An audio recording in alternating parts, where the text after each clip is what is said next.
सरकारने बरेच काही धोरण राबवले।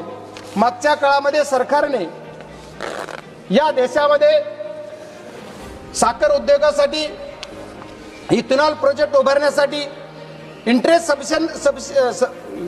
सबमिशन स्कीम राबवली आणली। इंटरेस्ट सबमिशन या नावाखाली करोडो रुपयाचे प्रोजेक्ट उद्योजकांनी उभे केले, साखर कारखानदारांनी उभे केले आणि त्याचा परिणाम काय झाला तर मागच्या 2 वर्षापूर्वी 7 डिसेंबर 2023 ला रातोरात एक 2 वळीचं पत्र काढलं आणि सांगितलं इथेनॉल प्रोडक्शन बंद करा।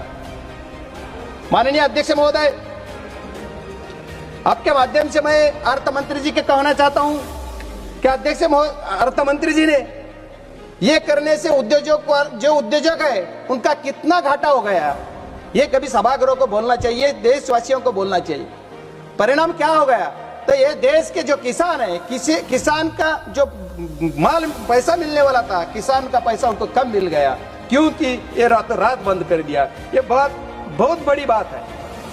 इथेनॉल प्रोजेक्ट 200, 400, 500 करोडचे उभे केले आणि 500 करोडचे इथेनॉल प्रोजेक्ट उभे केले तर त्याचा इंटरेस्ट सबमिशनची जी स्कीम आहे त्याच्या ती बंद तर झालीच, पण त्यांचं जे इंटरेस्ट सबमिशनचं जे पैसे आहेत जे सरकारनं वाटायची हमी दिली 2-2, 3-3 वर्ष त्यांचे पैसे मिळत नाहीत, ही सरकारची नियत उद्योजक संपवायची आहे असं माझं मत आहे।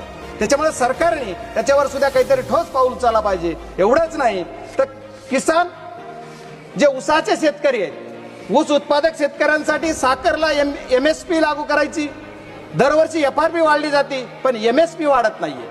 जर FRP तुम्ही दरवर्षी वाढवता खूप आनंदाची गोष्ट की शेतकऱ्याला FRP पण पैसा मिळाला पाहिजे, पण साखरेची MSP कोण वाढवणार? सरकारला आपल्या माध्यमातून मी एवढीच विनंती करणार आहे की तुम्ही MSP पण वाढवा। आज या कृषी प्रधान देशामध्ये ऊसाची शेती असो, आलूची शेती असो, गव्हाची शेती असो, बटाटा असो, सगळ्या शेतकऱ्यांना MSP दिली पाहिजे, ही काळाची गरज आहे। पण हे सरकार MSP देत नाही, ती दुर्दैव आहे। आणि सरकारने सांगितलं कृषी प्रधान देशामध्ये की आम्ही शेतकऱ्यांचं उत्पन्न दुप्पट करू, पण शेतकऱ्याचं उत्पन्न दुप्पट न होता निमपटीवर येतंय। याच्यासाठी सरकारने ठोस निर्णय घेतला पाहिजे अशी माझी सरकारला विनंती।